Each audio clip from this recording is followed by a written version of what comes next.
యేసుక్రీస్తు పరిశుద్ధ నామమును బట్టి మీ అందరికి కూడా మరొకసారి వందనాలు తెలియపరుస్తున్నాను. ప్రభు మనకి ఇచ్చిన ఈ ఆశీర్వాదకర దినాన్ని బట్టి దేవుని స్తుతిస్తూ ఈ డివోషన్ యొక్క కార్యక్రమంలో ముందుకు వెళ్ళే ముందు ప్రార్థన చేసుకుందాం. ప్రేమగల తండ్రి, పరిశుద్ధుడా, కృపామయుడ దగ్గర నాయన, నీ పరిశుద్ధ పాదములకు వందనాలు, స్తుతులు, స్తోత్రాలు చెల్లించుకుంటున్నాం. గడిచిన దినములన్నిటిలోనూ ప్రభా కాచి కాపాడి మా జీవితంలో మీరు అనుగ్రహించిన ఈ నూతన ఆశీర్వాదకర దినం బట్టి నీకు వందనాలు చెల్లించుకుంటున్నాను. నీ ఉన్నతమైన నామమును స్మరించుకుంటూ స్తుతించడానికి ఇచ్చిన గొప్ప భాగ్యాన్ని బట్టి నీకు వందనాలు చెల్లించుకుంటున్నాను. ప్రత్యేకంగా ప్రభా ఈ దినపు యొక్క పాఠంలో మీరు మీ యొక్క సన్నిధి మాకు తోడు ఉంచి పరిశుద్ధాత్మ ప్రేరణ బట్టి ఈ ఆలోచన మేము తెలుసుకున్నట్లుగాను, ఆలోచన ప్రకారంగా మేము విషయాలను తెలుసుకుంటూ మా జీవితం బహు జాగ్రత్తగా ముందు కొనసాగించు వారంటకు సహాయం చేయండి. నీ సన్నిధి మాకు తోడు ఉంచి నడిపించి నీ ఆశీర్వాదపు యొక్క గుప్పెట్లో మమ్మల్ని భద్రపరచుకొని మీ నామకు సమస్త విధ మహిమ, ఘనత, ప్రభావం తెచ్చుకోమని యేసుక్రీస్తు వారి పరిశుద్ధ నామం బట్టి ప్రార్థిస్తున్నాను తండ్రి, ఆమేన్. ఈ దినము ప్రభు యొక్క వాక్యం ఎదుటకు వచ్చిన మీ అందరికీ మరొకసారి ఆహ్వానాన్ని, శుభములు తెలియపరుస్తున్నాను. ఆసక్తి కలిగి డివోషన్లో పాల్గొంటున్న మిమ్మల్ని అందరినీ కూడా దేవుడు దీవించి ఆశీర్వించును గాక. ఈ దినములు జరుగుతున్న కొలది పరిస్థితులను ఆలోచన చేయించిన విధానానికి వచ్చినప్పుడు భవిష్యత్తు గురించిన జ్ఞానం కలిగిన దేవుని వాక్యం ఎదుట మనము బహు జాగ్రత్తగా ధ్యానించిన వారు ఉండాలి.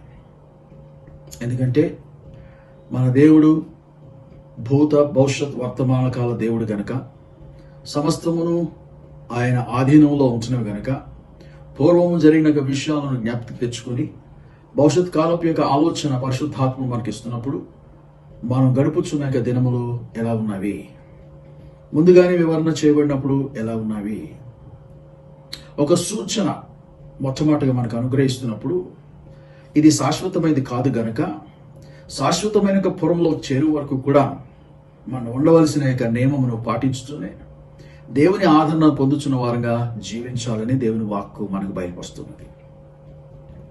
ఇది కొంచెం కష్టతరంగా ఉంచినప్పటికీ కూడాను వాక్యం యొక్క వివరణ ఈ ప్రకారంగా చెప్పబడుతుంది. ఇర్మియా 30వ అధ్యాయం గమనించి చూసినట్లయితే మొదటి 3 వచనాల్లో యెహోవా యొద్ద నుండి వచ్చి ఇర్మియాకు ప్రత్యక్షమైన వాక్కు, ఇశ్రాయేలు దేవుడగు యెహోవా ఇలా సెలవిచ్చుచున్నాడు, రాబో దినములలో నేను ఇశ్రాయేలు వారును యూదా వారునగు నా ప్రజలను చెరలో నుండి విడిపించి వారి పితరులకు నేను ఇచ్చిన దేశమును వారు స్వాధీనపరచుకున్నట్లు వారిని తిరిగి రప్పించదనని యెహోవా సెలవిచ్చుచున్నాడు. అందుకని అంటాడు, కావున ఈ మాటలు మీరు జ్ఞప్తికి తెచ్చుకోవాలి కాబట్టి ఈ విషయాలన్నీ రాసుకోండి అంటాడు. ఇక్కడ రాయబడిన ఆ మాట చివరి మాటలో ఎలాంటి యొక్క పరిస్థితుల్లో ఏం జరగబోతుందనే విషయాలు అంటున్నప్పుడు ప్రస్తుత కాలపు యొక్క పరిస్థితులు వివరిస్తూనే రాబో దినములో మీ క్షేమము, మీ నివాసము నా యొద్ద ఉన్నది అన్నాడు. అయితే ఇప్పుడు జరుగు యాత్ర కాలంలో జరుగు యొక్క జీవితపు యొక్క విధానములో కొన్ని విధానాలు గమనించి చూడండి అని నేర్పిస్తున్న విషయాలకు వచ్చినప్పుడు ఆయన ఇచ్చిన యొక్క ఆజ్ఞలను, ఉపదేశాలను పాటించు నిమిత్తమై మరొకసారి జాగ్రత్త వహించాలని ఇర్మియా 29వ అధ్యాయం 11వ వచనం చెప్తున్నాడు. నేను మిమ్మల్ని గూర్చి ఉద్దేశించిన సంగతులను నేను ఎరుగుదును, రాబో కాలమందు మీకు నిరీక్షణ కలుగునట్లుగా అవి సమాధానకరమైనవే సమాధానకరమైన ఉద్దేశము కలిగి ఉన్నాయి, హానికరమైనవి కాదు, సమాధానకరమైనవి. కాబట్టి రాబో కాలపు యొక్క పరిస్థితుల్లో ఏవి హానికరమైనవి కావు. ఆ ఉద్దేశాన్ని సమాధానపూర్వకంగా మీకు కలిగి ఉన్న నిమిత్తమై నిరీక్షణ కలిగి ఉండాలి. కొన్ని విషయాలు వాక్యంలో గమనించి చూసినప్పుడు మన దినపు జీవిత యాత్ర ఆయన తెలియపరిచిన మాటకు సమంగా ఉన్నదియా అని ప్రశ్న వేసుకున్నప్పుడు చాలా 100% అలాగే ఉంటున్నాయి, అలా ఉన్నట్లుగా కనపరచబడ్డాయి. ఏ గ్రంథంలో చూడండి ఎలాంటి మాటలు రాయబడ్డాయో. 7వ అధ్యాయం 16వ వచనంలో, నా దినములు ఊపిరి వలెనున్నవి, నా జోలికి రావద్దు, మనుషుడు ఏ పాటి వాడు వాడిని గణపరచడానికి, వాళ్ళు ఆలోచన చేయడానికి, నేనే నా యొక్క దినములు ఊపిరి బిగబట్టుకొని కాపాడుకుంటున్నాను. అలాంటి పరిస్థితుల్లో నాకు ఊపిరి పోసిన వాడిని జ్ఞాపకం చేసుకోవాలి, గణపరచాలి తప్ప మనుషుడు ఏ పాటి వాడు? ఈ విధమైన యొక్క సాక్ష్యాన్ని లేక తలంపును ఒకసారి మనం జ్ఞాపకం చేసుకోవాలి. దేని గురించి మనం ఊహించు జీవించిన వారు ఉన్నామేమో, ఏ తలంపు కలిగిన రీతిలో ఉన్నామేమో. యోబు గ్రంథము 9వ అధ్యాయం 25వ వచనంలో, నా దినములు త్వరగా గతించుచున్నవి, క్షేమము లేకనే అవి గతించుచున్నవి. క్షేమము లేకుండా గతించున్నాయి. ప్రతి కష్టము విపత్తు ఏ ప్రకారంగా అనుభవించుచున్నామో ఆ దినములో జరుగుతున్న సంఘటన జ్ఞాపకం చేసుకుంటున్నప్పుడు ఈ భక్తుడు తన జీవితాన్ని మరొకసారి మనకు జ్ఞాపకం చేస్తున్నాడు. త్వరగా గతించుచున్నాయి. ఈ గతించుచున్న కాలపేక పరిస్థితులు మళ్ళీ ఇంకొక ప్రశ్న వేసుకుంటే, ఎలా గతించుచున్నాయి? ఎలాంటి యొక్క పరిస్థితులు గతించున్నాయి? నా దినములో యొక్క పరిస్థితి ఏంటిది అని ఆలోచన చేస్తున్నప్పుడు యోబు 7వ అధ్యాయము 1వ వచనం నుండి జ్ఞాపకం చేస్తున్నట్లు, 1వ వచనం నుండి, భూమి మీద నివసించుచున్న నరుల యొక్క కాలము యుద్ధ కాలము కాదా? వారి దినములు కూలివాని వలె ఉన్నాయి దినములు వంటివి కాదా? యుద్ధములు, శ్రమకాలము, వాడి జీవితము కూలిగిపోయి వచ్చి జీవించే జీవిత కాలము శ్రమతో కూడిన కాలం వంటిది కాదా అని ప్రశ్న వేస్తున్నాడు. రెండు దగ్గర కూడా ప్రశ్న గుర్తులు ఉన్నాయి. అక్కడ మనం ఆలోచన చేస్తూ ఆ స్థానంలో మనం ఉంటూ ఎలాంటి యుద్ధాలు మనం ఫేస్ చేస్తున్నాము, ఎలాంటి కష్టతరమైన కూలి పని పోవచ్చు తిరిగి వచ్చిన వారు ఉన్నాము అని ఆలోచన చేస్తున్నప్పుడు ఈ కాలంలో ఆ పరిస్థితులు కూడా గతించిపోవచ్చున్న రీతిలో ఉన్నది. ప్రభుత్వాలు ఖజానా ఖాళీ అయిపోయింది అంటున్నారు. సంపాదించుకున్న వాళ్ళు ఎలాగా అని చూస్తున్నారు. ఏ కాలం మరి ఇది? యుద్ధ కాలము వంటివి కాదా? ఎంత స్పష్టంగా ఇచ్చారు చూడండి. భూమి మీద జీవించుతున్న నరులేక జీవితము యుద్ధ కాలం వంటిది కాదా? యుద్ధంలో జరుపుతున్న సమయం వంటి కాలం కాదా అంటున్నప్పుడు, అవును ప్రభువా, ఇవన్నీ మేము చూస్తున్నాం, వీటన్నిటినీ కూడా జ్ఞాపకం చేసుకుంటున్నాం. అయితే నీ వాత్సల్యత ఎంత గొప్పదో దాన్ని జ్ఞాపకం చేసుకోలేకపోతున్నారు. ఏమాత్రం జ్ఞాపకం చేసుకోలేకపోతున్నారు. ఓ ప్రక్కన ప్రార్థన చేసి దేవుని యొక్క ఆదరణ కోరుకుంటున్న వారు ఒకరైతే, దేవుని సంరక్షణ, ఆదరణ, ఆశీర్వాదం అన్నీ పొందుకుంటూ ఆయన మర్చిపోతున్న వారు చాలా మంది ఉన్నారు. చూడండి, ఇర్మియా 2వ అధ్యాయం 32వ వచనంలో, నా ప్రజలు లెక్కలేని దినములు నన్ను మరిచి ఉన్నారు. లెక్కలేని దినం, అన్ని ఆశీర్వాదాలు పొంది కూడా ఆయనను నా ప్రజలు అంటున్నాడు. ఆయన అన్ని దినములు నన్ను మరిచి ఉన్నారు. ఎంత బాధాకరమైనది, బాధాకరమైన మాట అది. ఈ దినమున మన యొక్క దినములు గడుచుతున్న కాలంలో ఇటువంటి యొక్క పరిస్థితులు ఉన్నాయి అంటున్నప్పుడు ముందుగానే తెలియపరచబడ్డాయి. ఏ క్షేమమును కూడా ఈ భూమి పైన నరుడు అనుభవించు. కష్టకాలమే, విపత్తు కాలమే, కరువు కాలమే, యుద్ధ కాలమే, అటు దినములు గడుపుచున్నప్పుడు మనము ఆ ఆలోచనలో జీవించిన వారుగా ఉండాలి. ఆలోచనలో జీవించిన వారు ఉండాలి. మత్తయి సువార్త 24వ అధ్యాయము 37వ వచనం గమనించి చూస్తే, నోవా కాలములో, నోవా దినములో ఎలా జరిగి ఉన్నదో అలాగే మనుష్య కుమారుడి యొక్క దినముల్లో కూడా ఆయన అలాగే వచ్చి కనపరచే యొక్క స్థితి ఏర్పడుతున్నప్పుడు మనుషులు ఏం చేస్తున్నారంట? ఈ ఆలోచన లేకుండా అన్ని ఆచారాలు, వారి కార్యక్రమాలు, వారి పెళ్లిళ్ళు అవి చేసుకుంటున్నారు, కానీ ఈ ఆలోచన చేయించిన వారు లేరు. కాబట్టి ఏ దినముల్లో ఈ ప్రకారమైన పరిస్థితుల్లో ఆయన ఆదరణ కలిగి మనం జీవించాలనే మాట బైబిల్ నేర్పిస్తున్నప్పుడు ఇంకాను కూడా మనం ఆ మాటలు రాకుండా దేవుని యొక్క కృపను పొందకుండా నశించుచున్న రీతిలో ఉన్నామంట. 8వ అధ్యాయం 20వ వచనంలో, కోత కాలము గతించుచున్నది, కోత కాలము గతించుచున్నది, మనము రక్షణ నొందకయే మన దినములు చావు కప్పు చెప్పుకుంటున్నాం. కాబట్టి ఆ దినము సమీపించుచున్నప్పుడు ఆ ఆలోచనలో మనం ప్రవేశించి, ప్రభువా నీ వాత్సల్యత ఏంటిది ఈ సమయంలో అంటున్నప్పుడు, విలాప వాక్యములు 3వ అధ్యాయం 22, 23 వచనాల్లోనూ కూడాను అనుదినము 23వ వచనంలో, అనుదినము తన వాత్సల్యత చేత, అనుదినము ఎవ్రీడే ఆయన మనం కరికరించి కాపాడుతున్నాడు.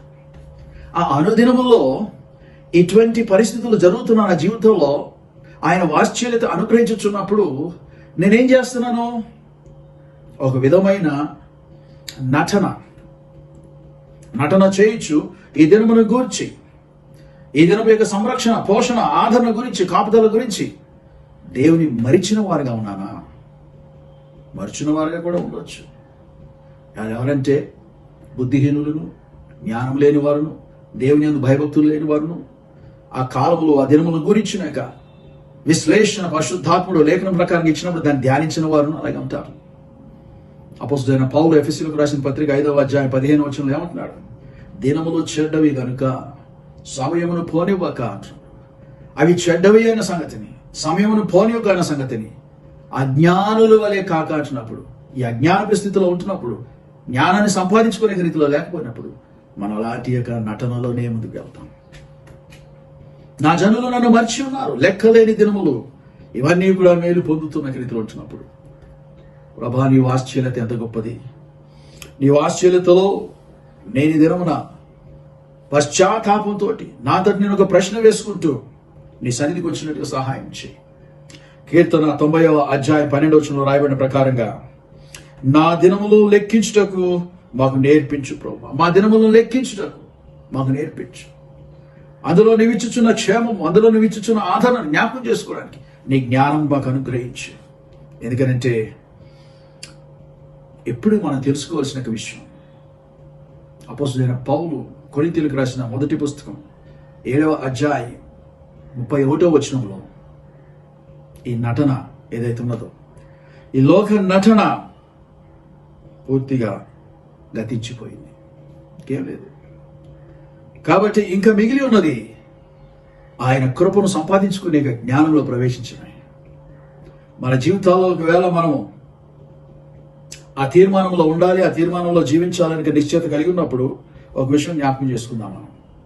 అదేంటిదంటే, ఒకవేళ మనం మన దినములో క్షేమకరంగా ఆయన అనుగ్రహించుచున్న వాత్సల్యతలు నింపబడిన రీతిలో నడిపించుతున్న రీతిని ఉన్నవి అని జ్ఞాపకం చేసుకోవడానికి ఎలాంటి ఒక రీతిలో ఎలా మార్చబడాలి అంటున్నప్పుడు మన ప్రవర్తన అంతట్లోనూ కూడాను ఒకవేళ జ్ఞానం కలిగి లెక్కించచ్చు, ఆ దినంలో మనం ప్రవేశించినప్పుడు ఆ కృపను జ్ఞాపకం చేసుకుని స్తుతి చెల్లించి కృతజ్ఞత చెల్లించుకునే రీతిలో నిర్ణయించుకుంటున్నప్పుడు, పేతురు రాసిన మొదటి పుస్తకం 3వ అధ్యాయం 10వ వచనం ప్రకారంగా జీవమును ప్రేమించి మంచి దినములు చూడగొడువారు, జీవమును ప్రేమించి మంచి దినమును చూడగొడువారు ఎవరైతే ఉన్నారో వారు ఏం చేయాలట?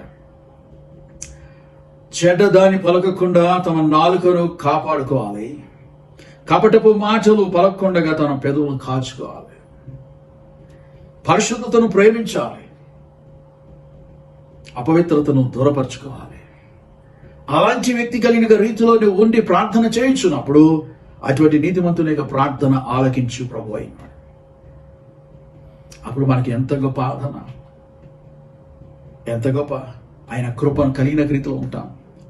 ప్రతి దినమును కూడా ఆయన వాత్సల్యతను అనుభవించే రీతిలో పరిస్థితులు ఏమైనప్పటికీ కూడా, ఎటువంటి యొక్క క్లిష్ట పరిస్థితులు ఎదురవుతున్న పరిస్థితుల్లో ఉన్నప్పటికీ కూడాను నా ప్రభువు నాకు తోడై ఉన్నాడు, నేను ఆయనలో జీవించుచున్నాను, ఆయన మాటే జీవాహారం, ఆయన వాక్యపు యొక్క ఆదరణ నాకు బలము. కాకపోతే ఈ ప్రాచీన స్వాభావిక స్థితి అంతట్లోనూ కూడా, లోక నటన ఆయనకి స్థితులు అంతట్లోనూ కూడా తీసివేయబడిన రీతిలో ఉంటూ అపోస్తలుడైన పౌలు కొరింథీయులకు రాసిన 2వ పుస్తకము 5వ అధ్యాయం 17వ వచనంలో రాయబడిన ప్రకారంగా, కాగా ఎవడైనా క్రీస్తునందున్నడలా వాడు నూతన సృష్టి. ఈ పాతవన్నీ ఏమున్నాయి, అన్నీ గతించిపోతాయి. ఆ నూతన స్వభావం, ఆ స్వరూపంలో మార్చబడి అనుదినము అనుగ్రహించే వాత్సల్యతలో ఆనందించచ్చు, దేవునికి మహిమకరంగా జీవించిన వారు ఉంటాం. కాబట్టి గడుపుచున్న ఇక దినముల్లో మనం ఏమి ఊహిస్తున్నామో వాక్యం అయితే ఈ ప్రకారంగా సెలవిస్తున్నది. కృపగల దినములో, మంచి దినములు నిర్ణయించుకోవడానికి దేవుని తలంపు మన ఎదుట ఉంటుండగా ఆ తలంపులో ప్రవేశించి ఆ మాటలో నిలిచి ఆ దినము కొరకు ఎదురు చూచుచు నీ క్షేమము నీ కృప నాకు అనుగ్రహించి ప్రభు అని కోరుకున్నాను ప్రతి దినమును. ఎందుకంటే సమయము కాలంలో ఆయన వశములో ఉన్నాయి. కాబట్టి సమస్తమును ఆయన చిత్త ప్రకారం జరగవలసిందే. అందులో నేను ఆయన వాత్సల్యతను అనుభవించచ్చు, ఆయన సమీపంగా ఉండి ఆయన మహిమకరంగానే ఉండాలి గనుక ఈ నటలో నేను ఉండదలుచుకోలేదు, ఈ చీకటిలో నేను ఉండదలుచుకోలేదు, ఈ యుద్ధములో, ఈ పాపంలో, ఈ అంధకారములో అటువంటి దినములు నేను చూడదలుచుకోలేదు. నా ప్రభు నాకు అనుగ్రహించు ఆ గొప్ప వెలుగులోను, ఆ ఆత్మీయతలోను, ఆ మంచి దినములోను ఆయన నన్ను ఏ దేశంలో ఆశించున్నాడు ఆ దేశం వెలుగు వరకు కూడా ఆయన అడుగు జాడలో ముందుకు వెళుతూ ప్రభు యొక్క కృపాసింహాసం ఎదుట ధైర్యంగా చేరున్నట్లుగా ఆయన తోడై ఉండి ఆదరించుగాక. ప్రార్థన చేసుకుందాం. పరిశుద్ధుడా, ప్రేమ గల తండ్రి, కృపామయుడ దయగల నాయన, నీ పరిశుద్ధ పాదములకు వందనాలు, స్తుతులు, స్తోత్రాలు చెల్లించుకుంటున్నాను. మా యొక్క ఆయుష్ను, మా దినములను ప్రభువా నీ వశానున్నాయి. నువ్వు ఆశీర్వదిస్తేనే తప్ప మేము ఎవరూ పొందుకోలేము. అయితే మేము పరిశుద్ధ గ్రంథంలో వివరణ చేయబడిన ప్రకారంగా మా దినములు మాకు లెక్కించుటకు నేర్పించు ప్రభువా. ఎలాంటి పరిస్థితుల్లో మమ్మల్ని తప్పించి నీ కృపగల హస్తంలో భద్రపరచు దినములు అయి ఉన్నాయో అలాగే మేము ఉండున్నట్లుగా నీకు ఏమాత్రం బాధ కలిగించకుండా నా ప్రజలు నన్ను మరిచి ఉన్నారు లెక్కలేని దినములు అన్నట్టు కాకుండా నేను జ్ఞాపకం చేసుకుంటూ, నిన్ను స్తుతిస్తూ, నేను ఆరాధిస్తూ నీకు మహిమకరంగా నిలిచేవారు ఉంటకు సహాయం చేయడం ప్రార్థిస్తున్నాను. మేము జీవించే జీవిత కాలం అంతట్లోనూ నీ గొప్ప కాపుదల, నీ ఆదరణ ప్రభువా నిరంతరం మాకు అనుగ్రహించమని ప్రార్థిస్తున్నాను. అలాగే ఈ సమయంలో ప్రభా వాక్యం వింటున్నా నీ బిడ్డలను దీవించండి, ధైర్యపరచండి. మా నిరీక్షణ నీవే అని, మా నిరీక్షణ ఆస్పదము నీవే అని ప్రతివారు గ్రహించుకుంటూ ధైర్యం తెచ్చుకుంటూ నీ సన్నిధిలో నీకు భయంకరంగా ఉండి వారికి కూడా కృప చూపించమని ప్రార్థిస్తున్నాను. సంఘంలో ఉన్న కుటుంబాలు ప్రభా, ప్రపంచంలో విశ్వాసులుగా ఉన్నవారు, ప్రార్థన చేయించున్నవారు ప్రతి ఒక్కరిని జ్ఞాపకం చేసుకుంటున్నాను. దీవించండి, ఆశీర్వించండి, సంరక్షించండి. మా దినములు తండ్రి ఏ ప్రకారంగా గడుచున్నావో వాటిని మేము జ్ఞాపకం చేసుకుంటూ నీ సన్నిధిలో నీ కృప మా జీవితంలో నిలిచిన్నదని నీ కృతజ్ఞత కలిగిన వారంటే సహాయం చేయడం ప్రార్థిస్తున్నాను. ప్రతి విపత్తుని తప్పించేవాడు నీవే, ప్రతి దానికి శిక్షను విధించేవాడు నీవే కనుక ప్రభువా మేము శిక్షకు పాత్రం కాకుండా నిమిత్తమే నీ కుమారుడైన యేసుక్రీస్తు మా పక్షాన సమస్తం అనుభవించున్నాడని ఎరిగి పాపము జోలికి అంధకారపైక స్థితి సహవాసంలో వెళ్ళకుండగా గొప్ప నిరీక్షణ కలిగిన వారమై మంచి దినములు చూడగోరుచున్న రీతిలో చెడ్డ సమస్తమును తొలగించుకుంటూ నటన నుండి తప్పించబడిన రీతిలో ఉంటూ నీ ఆదరణయు ప్రభా, నీ కృపాక్షేమమును ప్రభా నిరంతరము కలిగి నేను స్తుతించేవారుగా నీ సంతతిగా మమ్మల్ని దీవించి మీరు ఆశీర్వించమని నీ గొప్ప కాపుదలను బట్టి, నీ పోషణకై, నీ సంరక్షణకై నీకు వందనాలు చెల్లించుకుంటూ యేసుక్రీస్తు వారి పరిశుద్ధాన్ని బట్టి ప్రార్థిస్తున్నాను తండ్రి. ఆమేన్.